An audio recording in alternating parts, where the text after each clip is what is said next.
آج بات کریں گے کہ ایک ایسی ہستی کا، اللہ کے ایک ایسے نبی کا جو 100 برس تک مردہ رہے، یعنی موت، اور پھر دوبارہ زندہ ہو گئے 100 برس کے بعد، آفٹر 100 ایئرس. یہ کیسے ہوا؟ حضرت عزیر بن شرخیہ، نام یاد رکھنا ہے، ٹھیک ہے؟ حضرت عزیر بن شرخیہ علیہ السلام یہ بنی اسرائیل کے ایک نبی ہیں. ماجرا کچھ یوں تھا کہ بنی اسرائیل میں بہت ساری بدعمالیاں ہو گئی. آپ دیکھ رہے ہیں ہم روز ہی تقریباً جو واقعات سن رہے ہیں بنی اسرائیل کے ہی ہیں. یہ بنی اسرائیل والے بڑی گڑبڑ کرتے تھے. ہر نبی کی انہوں نے یوں سمجھے بہت سارے انبیاء کی مخالفتیں بھی کی، کئی بار توبہ کرتے، عذاب ٹل جاتا، پھر ایسا کرتے. بے شک اس میں اچھے لوگ بھی تھے، لیکن بہت زیادہ عذابات کی جو فہرست ہے وہ بنی اسرائیل کی قوم میں ہی. اب ان پر کیا جو ہے وہ عذاب آیا کہ بخت نصر ایک غیر مسلم بادشاہ تھا، اس نے بہت بڑی فوج کے ساتھ بیت المقدس پر حملہ کیا اور اس شہر کے 1 لاکھ باشندوں کو قتل کر دیا. 1 لاکھ لوگوں کو، اور 1 لاکھ کو ملک کے شام میں ادھر ادھر بکھیر کر آباد کر دیا، اور 1 لاکھ کو گرفتار کر کے لونڈی اور غلام بنا لیا. یعنی 3 لاکھ لوگوں کا نہیں سمجھے کہ بیڑا غرق کر دیا. 1000 تو مار ہی دیے، 1000 ملک سے باہر نکال دیے، 1 لاکھ کو غلام بنا لیا.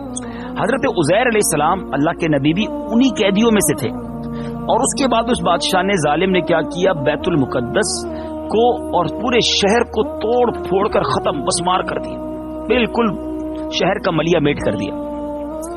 اب کچھ دنوں کے بعد حضرت عزیر اس کی قید سے آزاد ہوئے، اور ایک دراز گوش پتہ ہے کس کو کہتے ہیں؟ دراز گوش کس کو کہتے ہیں؟ کون بتائے گا؟ چلو جی کاشف بتائیں گے.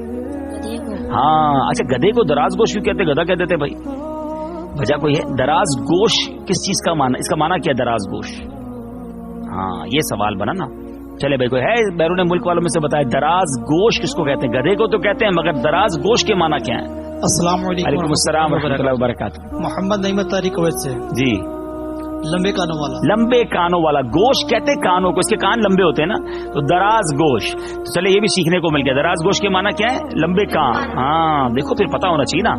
اچھا اب چلتے ہیں. اب کیا ہوا، آپ نے اس دراز گوش کے ساتھ اس شہر کو دیکھا تو آپ کا شہر تھا، وہیں آپ کی زندگی گزری تھی، آپ بڑے افسردہ ہو گئے. آپ نے دیکھا کہ چاروں طرف کوئی انسان ہی نہیں ہے، شہر تباہ و برباد ہو گیا ہے، درختوں پر پھل کر آ کر پکے ہوئے ہیں، کھانے والا کوئی نہیں ہے. اب بڑے آپ حسرت کے ساتھ آپ نے اللہ کی بارگاہ میں عرض کی کہ اس شہر کی ایسی بربادی اور ایسی ویرانی کے بعد بھلا اب اللہ اس کو کیسے آباد کرے گا؟ بچا ہی کوئی نہیں ہے. آپ کی زبان سے جملہ نکلا. تو اب آپ نے جب کچھ پھلوں کو توڑ کر تناول کیا، انگوروں کو نچوڑا، اس کا جوس بنایا، وہ جوس پیا، اور پھر بچے ہوئے پھلوں کو اپنی جھولی میں ڈال لیا، اور بچے ہوئے انگوروں کا جو جوس تھا، شیرہ تھا، اس کو اپنی مشک میں، یہ پہلے زمانے کا تھرموس ہوتا تھا، مشک کے اندر، مشک بھی کہتے تھے. تو پہلے آپ نے نہیں دیکھا ہوگا، ورنہ پہلے ہمارے آج سے 15-20 سال پہلے بھی مشکیں اٹھا کر لوگ پانی پلاتے تھے. آج بھی میرا خیال ہے غریب علاقوں میں اس طرح کا ہوتا ہے، بڑا سا تھیلا ہوتا ہے، اس میں پانی بھر کر لاتے ہیں. تو مشک اس زمانے سے ہوتی تھی. تو مشک میں انہوں نے کیا کیا، انگور کا جوس بھر لیا، کچھ پھل جھولی میں رکھے، اپنے گدھے کو مضبوطی سے رسی سے باندھا، اور آپ ایک درخت کے نیچے سو گئے. انسان نارملی تھکا ہوا ہوتا ہے تو 4-6 گھنٹے 8 گھنٹے سوتا ہے. آپ کی نیند ہی کی حالت میں وفات ہو گئی. ٹھیک ہے، اللہ تعالیٰ نے درندوں، پرندوں، چرندوں، جن اور انسان سب کی نظروں سے آپ کو اوجھل کر دیا، چھپا دیا. آپ لیٹے ہوئے تھے، آپ کا انتقال ہو گیا، لیکن آپ کی جو مبارک لاش تھی وہ کسی کو نظر نہیں آئی، آپ کو نظروں سے چھپا دیا. اب آپ یہاں تک کہ 70 برس کا زمانہ گزر گیا. تو ملک فارس کا بادشاہوں میں سے ایک بادشاہ جو ہے اپنے لشکر کے ساتھ اس ویران بیت المقدس والے علاقے میں داخل ہوا. اس نے اب کیا کیا، لوگوں کو یہاں بسانا شروع کیا. جب شہر خالی تھا تو لوگ لا کر بسائے، گھر بنائے، آباد کیا. تو اب میرے بیچ اسلامی بھائیوں ہوا یہ کہ اب یہ نئی نئی عمارتیں بننے لگیں، قسم قسم کے باغات بننے لگے. اب اگلے 30 سالوں میں پورا شہر نیا بن گیا. جو شہر ٹوٹ پھوٹ کا شکار تھا، نئی بلڈنگیں بن گئی، نئے گھر بن گئے، نئے باغات بن گئے. حضرت عزیر سمجھنے دنیا سے چلے گئے ہیں، اور وہ اس درخت کے نیچے ہی لیٹے ہوئے ہیں. جب حضرت عزیر کو 100 سال پورے ہو گئے آپ کی دنیا سے پردہ فرمانے کو، اللہ تعالیٰ نے آپ کو پھر زندہ فرمایا. اب آپ نے دیکھا کہ گدھا تو مر چکا ہے، اس کی ہڈیاں بھی سڑ گئی ہیں، ادھر ادھر بکھری ہوئی ہیں، مگر جو تھیلے میں رکھے ہوئے پھل تھے وہ بالکل تر و تازہ ہیں. آفٹر 100 ایئرس، 100 سال کے بعد، وہ جو انگور کا جوس اپنی مشک میں رکھا تھا وہ بھی فریش ہے، بالکل سیکھ تھا. تو آپ کے سر اور داڑھی کے بال بھی کالے تھے. تو آپ کی عمر وہی 40 برس کی تھی جب آپ دنیا سے پردہ فرمایا تھا. اس وقت 40 سال کے تھے، 100 سال بعد اٹھے تو 40 سال جیسے ہی تھے. تو اب بڑا یہ بیسک, اب یہاں سے جو واقعے نے نیا ٹرن لیا نا, وہ میں نے بھی جب پڑھا تو حیران ہو گیا. اللہ کی قدرت دیکھیں کہ اب آپ سوچنے لگے کہ یہ معاملہ کیا ہے. تو اب وہی نازل ہوئی کہ اے عزیر بتاؤ تم یہاں کتنا عرصہ رہے.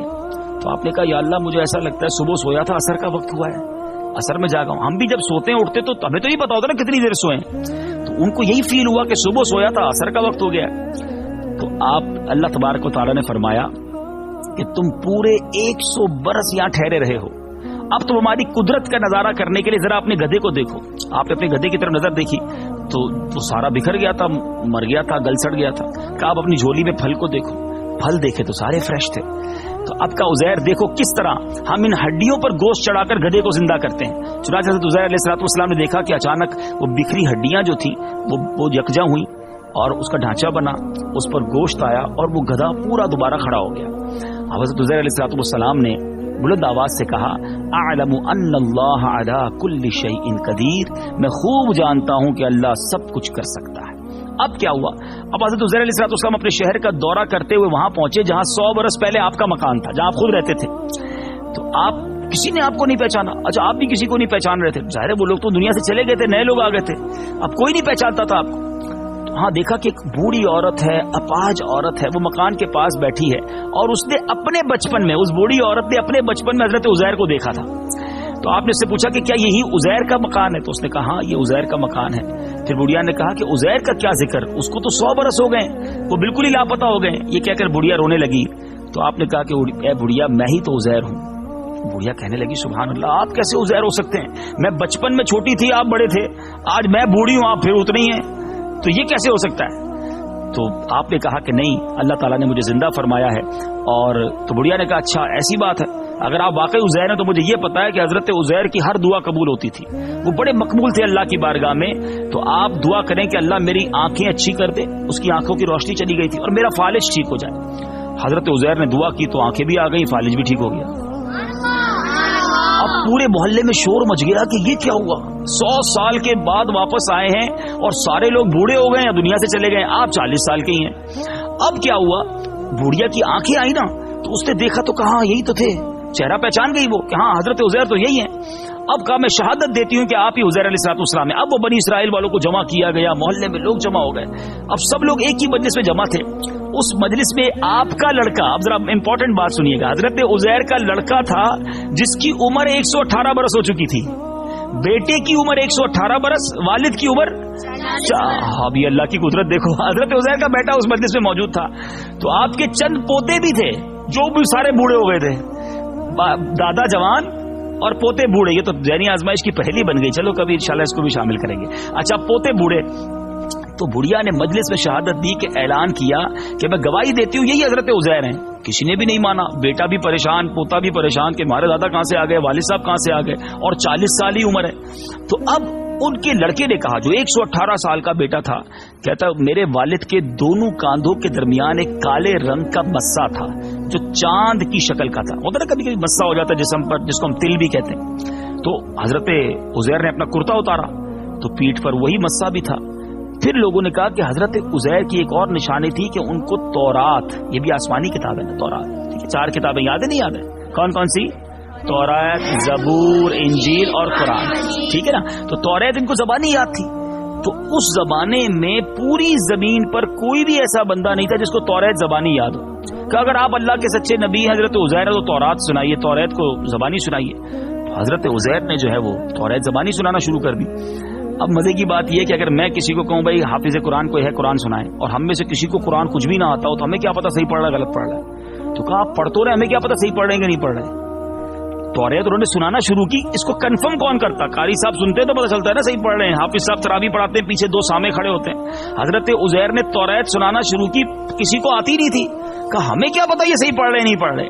تو ایک آدمی نے کہا کہ میرے والد کو جب بخت نصر نے گرفتار کیا تھا تو اس دن ایک ویرانے میں میرے والد نے انگور کی ایک بیل کے نیچے تورات کتاب دفن کر دی تھی. وہ موجود ہوگی کتاب بھی, بخت نصر نے کتابیں بھی معاذ اللہ ساری ختم کر دی تھی, اور سارے تورات کے جو حافظ تھے ان کو چن چن کر مار دیا تھا. یعنی اس وقت زمین پر تورات کتاب بھی نہیں تھی, تورات کا پڑھنے والا یعنی حافظ بھی کوئی نہیں تھا, صرف حضرت عزیر تھے اور ایک کتاب وہ انگور کی بیل کے نیچے تھی.